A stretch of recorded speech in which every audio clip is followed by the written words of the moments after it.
मुंबई महापालिका निवडणुकीसाठी भाजपनं अखेर 114 जागांची यादी फायनल केली आहे। मुख्यमंत्र्यांनी यादीवर शिक्कामोर्तब केलाय। यादीला अंतिम स्वरूप देण्यासाठी मुख्यमंत्र्यांशी तासाभरापेक्षा जास्त चर्चा करण्यात आली। आता ही यादी शिवसेनेकडे सोपवण्यात येणार आहे।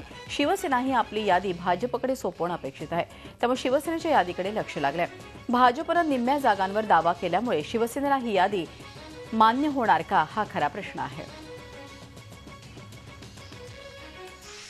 मुंबई महापालिका निवडणुकीसाठी शिवसेना भाजप युतीच्या चर्चेला आता खीळ बसण्याची शक्यता आहे, कारण भाजप नेत्यांवरील नाराजी थेट शिवसेना पक्षप्रमुख उद्धव ठाकरेंकडे व्यक्त करण्यात आली आहे। एकीकडे युतीच्या आणि जागा वाटपाबाबत चर्चा सुरू असताना सोमय्या आणि आशिष शेलार यांच्याकडून शिवसेनेला लक्ष्य केलं जात आहे। या टीकेला शिवसेनेचे नेते वैतागले आहेत। ही टीका अशीच सुरू राहणार असेल तर जागा वाटपाच्या बैठकीला जाण्यात अर्थ नाही, अशी भूमिका शिवसेना नेत्यांनी उद्धव ठाकरेंकडे मांडली आहे। खरं तर गुरुवारी एकमेकांच्या जागांच्या याद्या दिल्या जाणार होत्या, मात्र पुन्हा आशिष शेलार आणि किरीट यांनी शिवसेनेला लक्ष्य केलं। त्यामुळे एका बाजूला बोलणी आणि दुसऱ्या बाजूला बदनामी या दुहेरी भूमिकेमुळे शिवसेनेचे नेते भाजपवर प्रचंड संतापले आहेत। या प्रकरणी आता मुख्यमंत्र्यांनी हस्तक्षेप करावा, तसंच बोलणी उद्धव ठाकरे आणि मुख्यमंत्र्यांनीच करावी, इथपर्यंत शिवसेनेच्या अंतर्गत तीव्र भावना व्यक्त झाल्या आहेत।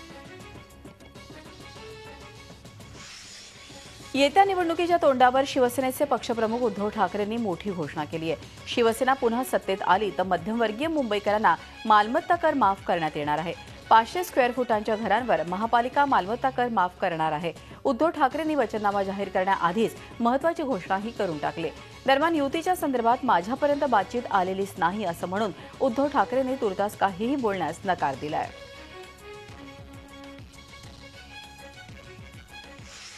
मुंबई 500 स्क्वेअर फुटांच्या खालील घरावर टॅक्स लागणार नाही या उद्धव ठाकरेंच्या घोषणेवर मुंबई भाजप अध्यक्ष आशिष शेलार यांनी टोला लगावलाय।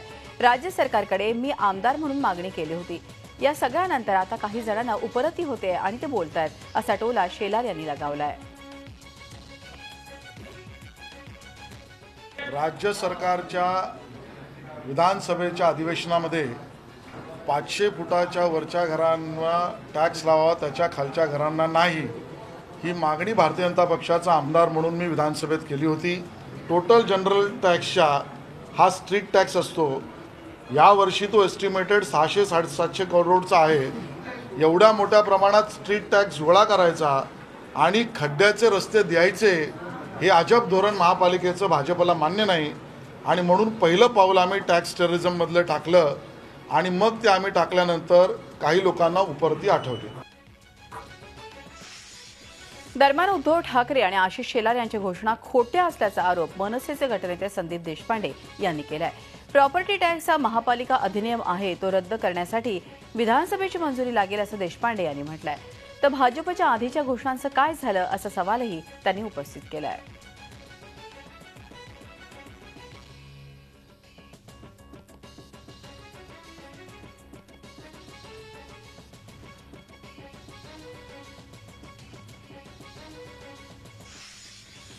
शिवसेना भाजपच्या कर माफ करण्याच्या धोरणाला प्रकाश आंबेडकरांनी विरोध केलाय। सत्तेसाठी टॅक्स रद्द करणं हे चुकीचं धोरण असल्याची टीका प्रकाश आंबेडकर यांनी व्यक्त केली आहे।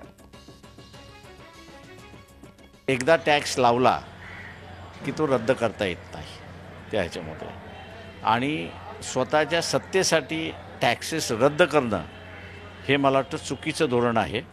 आम्ही कमी करू असं म्हणा त्या सगळ्या ह्याच्यामध्ये, की आमचा इतर स्रोत वाढला आहे म्हणून आम्ही असं कमी करू, पण आम्ही फुकट देतोय असं जे आहे, हे सत्ताधारी पक्ष हे नोकराच्या पलीकडे त्यांचं स्टेटस नाही, तेव्हा ते मालक व्हायचं जे बघतात आहेत, कृपा करून होऊ नका। लोक तुम्हाला कधी पटकतील हे तुम्हालाच पत्ता लागणार नाही। एकमेकांवर दररोज टीका करणारे शिवसेना भाजपवाले युतीच्या वाटाघाटी का करतात? भ्रष्टाचारात अडकलेल्या युतीवाल्यांच्या या ढोंगबाजीपासून मुंबईकरांनी सावध राहावं, असं आवाहन मुंबई काँग्रेस अध्यक्ष संजय निरुपम यांनी केलंय। झी24 तासचे मुख्य संपादक डॉक्टर उदय निरगुडकर यांनी घेतलेल्या रोखठोक मुलाखतीत ते बोलत होते।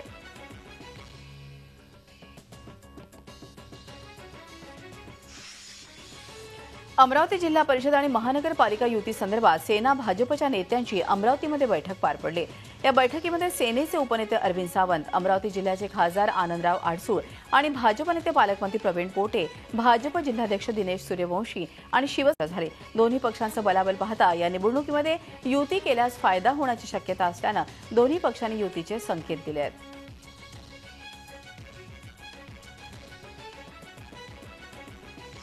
जिल्हा परिषद पंचायत समित्यांचे बिगुल वाजले असून भाजपनं परभणीत कार्यकर्ता मेळावा घेतला। या मेळाव्यासाठी स्वच्छता आणि पाणीपुरवठा मंत्री बबनराव लोणीकर हे उपस्थित होते। यावेळी त्यांनी राग लोभ गटतट सोडून कामाला लागा असा कार्यकर्त्यांना सल्ला दिला। अधिकाधिक पंचायत समितीवर आणि जिल्हा परिषदांवर भाजपचा झेंडा फडकला पाहिजे, यासाठी आत्मविश्वासानं कामाला लागा। राज्यात आणि केंद्रात भाजपची सत्ता असल्यानं मतदार भाजपलाच पसंती देतील असा विश्वास त्यांनी कार्यकर्त्यांत भरला। नाशिक पालिकेच्या निवडणुकीसाठी भाजपनं 700 उमेदवारांचा मुलाखती गुरुवारी संपवल्या। चौथ्या दिवशी भाजप उमेदवारांनी खच्चून गर्दी केली होती।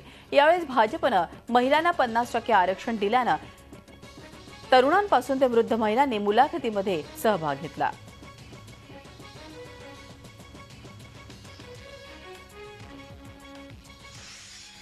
महापालिका निवडणुकीसाठी सर्वच पक्ष सज्ज असून इच्छुक उमेदवारांनी आपली दावेदारी ठोकण्यास सुरुवात केली आहे। भाजप आणि काँग्रेसनं यात आघाडी घेतली असली तरी इतर पक्षही यात मागे नाहीत। शिवसेना आणि मनसेतील इच्छुक उमेदवारांनी निवडणुकीच्या रिंगणात उतरण्याची जोरदार तयारी सुरू केली आहे। मनसेनं निवडणुकीसाठी अर्ज वाटप सुरू केले असून आतापर्यंत 225 अर्ज दाखल झाले आहेत। पुढच्या आठवड्यात मनसेतील इच्छुकांच्या मुलाखती घेण्यात येणार आहेत। तर 151 जागांसाठी मनसेपेक्षा शिवसेनेकडे इच्छुक उमेदवारांचा जास्त कल असल्याचं दिसून येत आहे। 2012च्या निवडणुकीत शिवसेनेचे 6 तर मनसेचे 2 उमेदवार विजयी झाले होते। मात्र यावेळी प्रस्थापित पक्षांना आव्हान देत विजयी उमेदवारांचा आकडा नक्कीच वाढेल असा विश्वास सेना आणि मनसेला आहे। गडचिरोलीचे भाजप आमदार डॉक्टर देवराव होळी यांची शासकीय सेवेत असताना भ्रष्टाचार केल्याप्रकरणी आमदारकी रद्द करण्यात आली होती। मुंबई उच्च न्यायालयाच्या नागपूर खंडपीठानं हा महत्त्वपूर्ण निर्णय दिला आहे। शासकीय सेवेत असताना शासकीय निधीचा अपहार केल्याप्रकरणी डॉक्टर होळी यांच्यावरती गुन्हा दाखल होता।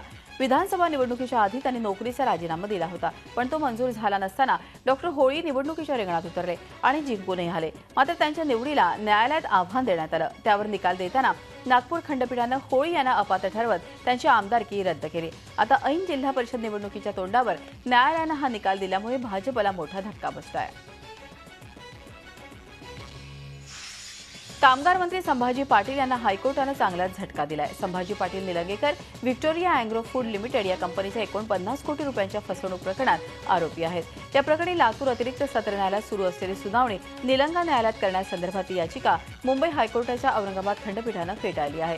ही याचिका संभाजी पाटील यांचे तत्कालीन सेक्रेटरी सत्यवान धुमाळ यांनी केली होती। अशा प्रकारची मागणी करून आरोपी प्रकरण लांबवण्याचा प्रयत्न करत असल्याचे ताशेरे न्यायालयानं ओढले आहेत। आवक वाढल्यानं सध्या भाज्यांचे दर गडगडले आहेत। फळभाज्यांचे दर घसरले असले तरी पालेभाज्यांचे दर मात्र स्थिर आहेत। भाज्या स्वस्त झाल्यानं ग्राहकांमध्ये आनंदाचं वातावरण आहे। कोथिंबीर 5 ते 6 रुपये जुडी, सिमला मिरची 9 ते 10 रुपये, कोबी 2 ते 3 रुपये, वांगी 6 ते 8 रुपये, टोमॅटो 6 ते 7 रुपये इतके दर खाली घसरले आहेत। सध्या सर्वच पालेभाज्यांची मोठ्या प्रमाणात आवक झाल्यानं पालेभाज्यांचे दर पडले आहेत। यामुळे शेतकऱ्यांचं मोठ्या प्रमाणात नुकसान झालंय। खूप कष्ट करून शेतकऱ्यांच्या हातामध्ये साधी मजुरीही शिल्लक राहत नाहीये। त्यामुळे शेतकरी मोठ्या आर्थिक संकटात सापडलाय। हडपसर येथे संशयावरून पत्नीचा खून करून पतीनंही आत्महत्या केली आहे। राकेश गांगुर्डे यांनी आपली पत्नी सोनाली गांगुर्डे हिची हत्या करून स्वतः देखील आत्महत्या केली आहे। दोघंही उच्च शिक्षित असल्यानं सगळीकडे खळबळ माजली आहे। पत्नी सोनाली ही कौटुंबिक आयुष्यातील खासगी गोष्ट सोशल मीडियात पोस्ट करून शेअर करायची, याचाच राग येऊन राकेशने सोनालीचा खून केला। खुनानंतर सुसाईड नोट लिहून राकेशनेही आत्महत्या केली।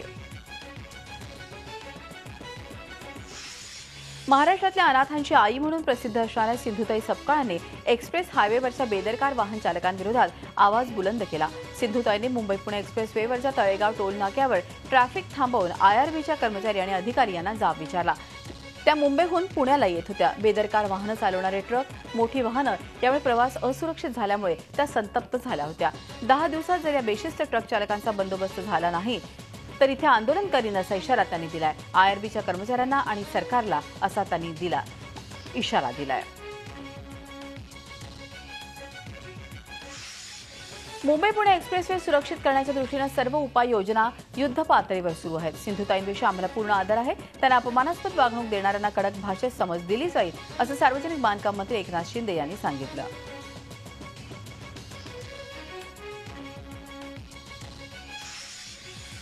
वीज चोरी प्रकरणी प्रसिद्ध अभिनेत्री आणि निर्माता रती अग्निहोत्री विरवाणी यांच्यावरती वरळी पोलीस ठाण्यात गुन्हा नोंद करण्यात आलाय.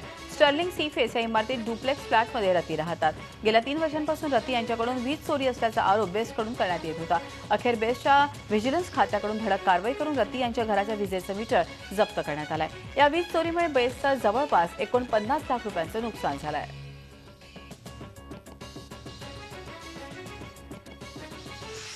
खिलाडी अक्षय कुमारचा आगामी जॉली LLB 2 हा सिनेमा वादात सापडलाय. औरंगाबादच्या ॲडव्होकेट अजय कुमार वाघमारे यांनी खंडपीठात याचिका दाखल केली आहे. सिनेमातील दृश्यात न्यायालयीन प्रक्रिया, न्यायाधीश आणि वकील यांचा अवमान केल्याचं या याचिकेत नमूद करण्यात आलंय. या सिनेमाच्या ट्रेलरवर बंदी आणावी अशी मागणी यावेळी करण्यात आली.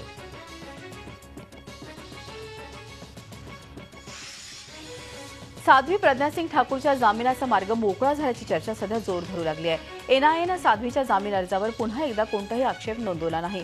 यापूर्वीही NIAनं जामिनाला विरोध दर्शवला होता. त्यावर विशेष NIA न्यायालयानं पुन्हा विचार करण्याचे आदेश दिले होते. मात्र झालेल्या सुनावणी दरम्यान NIA कोणतीही हरकत नोंदवली नसून कोणताही विरोध केलेला नाही. त्यामुळे साध्वीच्या जामिनाचा मार्ग मोकळा झाल्याचं आता बोललं जात आहे.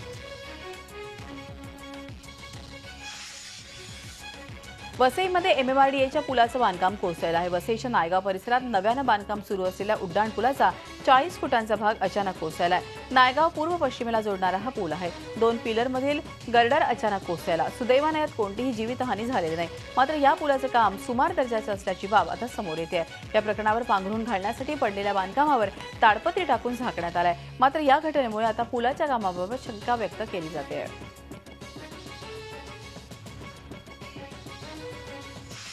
लातूरच्या सरकारी रुग्णातील डॉक्टर समीर गहाणे यांना रुग्णाच्या नातेवाईकांकडून मारहाण करण्यात आली आहे. उपचारादरम्यान पूनम कांबळे या महिलेचा मृत्यू झाला. मात्र याचा रोष महिलेच्या नातेवाईकांनी डॉक्टर गहाणे यांना मारहाण करत काढला. हा सगळा प्रकार CCTV कॅमेऱ्यात कैद झालाय. या मारहाणीच्या निषेधार्थ आंतरवासिता करणाऱ्या 150 डॉक्टरांनी कामबंद आंदोलन केलं.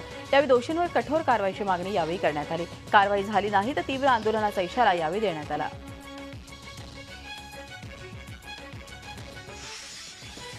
बहुजन क्रांती मोर्चाचं लोण सांगलीत पोहोचलं आहे. सांगलीतली बहुजन क्रांती मोर्चा काढण्यात आला. कोपर्डी घटनेच्या नराधमांसह राज्याच्या विविध भागात मुलींवर अत्याचार करणाऱ्यांवर कठोर कारवाई करावी, अॅट्रॉसिटी कायदा कठोर करावा अशा विविध मागण्यांसाठी या मोर्चाचं आयोजन करण्यात आलं होतं. या मोर्चात बहुजन समाजाच्या नागरिकांसह विविध धर्म आणि संघटनांचे नागरिक सामील झाले होते. त्यात महिला आणि तरुणांची लक्षवेधी उपस्थिती होती.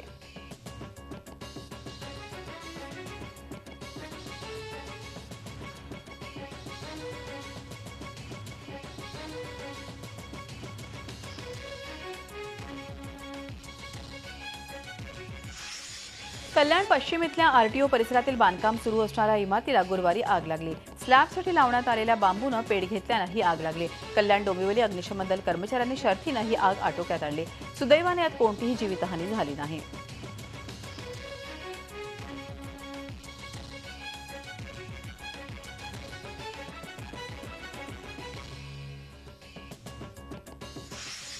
महाराष्ट्र अंधश्रद्धा निर्मूलन समिती आणि इतर समविचारी पक्ष संघटनांच्या वतीनं 20 जानेवारी ते 20 फेब्रुवारी 2017 या कालावधीत राज्यभर आंदोलन करण्यात येणार आहे. दाभोळकर, पानसरे, कलबुर्गी यांच्या खुनाच्या तपासातील दिरंगाई या संदर्भात निदर्शनं करण्यात येणार आहेत. राज्य सरकारच्या निष्क्रियतेमुळेच खरे गुन्हेगार सापडत नसल्याचा आरोप यावेळी करण्यात आला.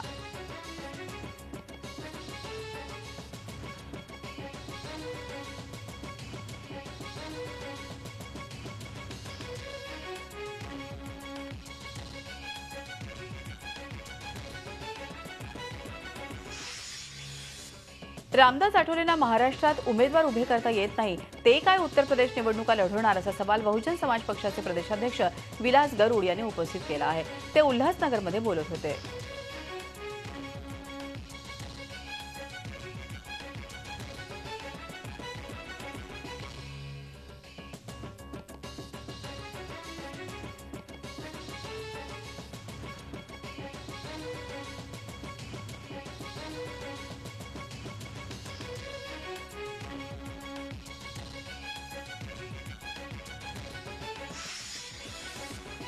कुर्ला रेल्वे यार्डात एका अज्ञात युवकाचा अर्धवट जळालेल्या अवस्थेत मृतदेह आढळला आहे.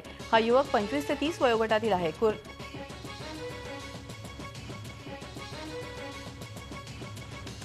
खादी आणि ग्रामोद्योग आयोगाच्या वार्षिक कॅलेंडर आणि डायरीमध्ये राष्ट्रपिता महात्मा गांधींऐवजी पंतप्रधान नरेंद्र मोदी यांचा फोटो छापण्यात आला होता. 12 जानेवारीला खादी आणि ग्रामोद्योग कर्मचाऱ्यांनी विरोध प्रदर्शन केलं होतं. या प्रकरणी आयोगानं कर्मचाऱ्यांना कारणे दाखवून नोटीस बजावली आहे. या प्रकरणी नोटीसीच्या माध्यमातून 48 तासात स्पष्टीकरण देण्यास सांगितलं आहे. या नोटीसीत विरोध प्रदर्शनामुळे संस्थानाच्या छबीला धक्का पोहोचल्याचं सांगण्यात आलं आहे. तर दुसरीकडे कर्मचाऱ्यांची बाजू घेत वरिष्ठ अधिकाऱ्यांवर कारवाई करण्याची मागणी शिवसेनेने केली आहे. नाशिक शहरातील गुन्हेगारी कमी झाल्याचा दावा पोलिसांनी केला. मागील 2-3 वर्षांच्या तुलनेत मावळत्या वर्षात सर्वच गुन्ह्यात घट झाल्याचं पोलीस आयुक्तांनी सांगितलं आहे. खुनाचा प्रयत्न, चोरी अशा सर्वच गुन्ह्यात घट झाल्याचं त्यांनी सांगितलं.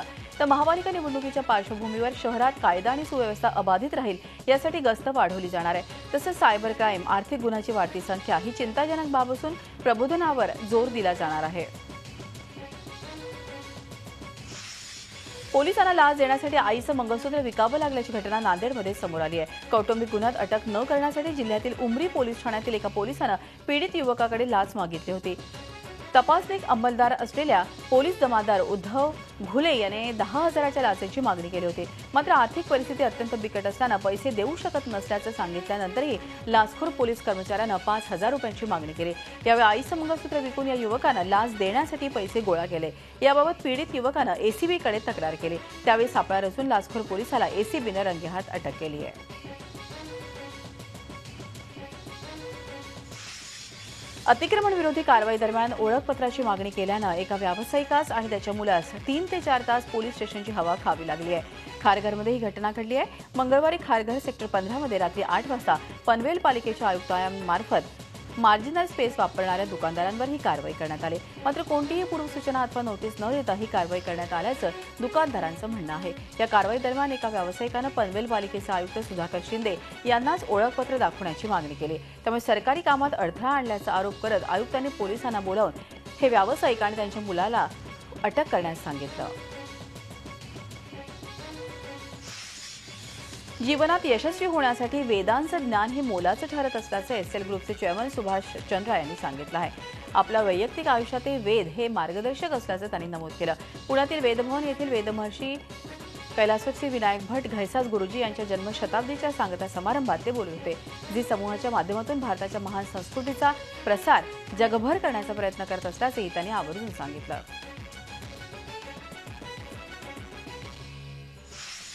गोंदिया जिल्ह्यातील कचारगड यात्रेला 8 फेब्रुवारीपासून सुरुवात होते. 4 दिवस चालणारी ही यात्रा अतिशय घनदाट आणि नक्षलग्रस्त भाग असलेल्या गोंदियातील सालेकसा तालुक्यातील धनेगाव पहाडीतील गुफेत मागील 100 वर्षांपासून भरते आहे.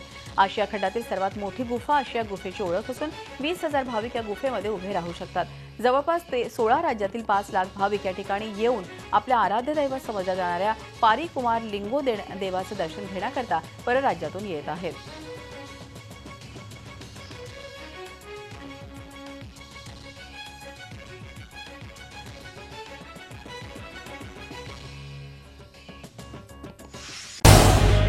झी 24 तास रहा एक पाऊल पुढे.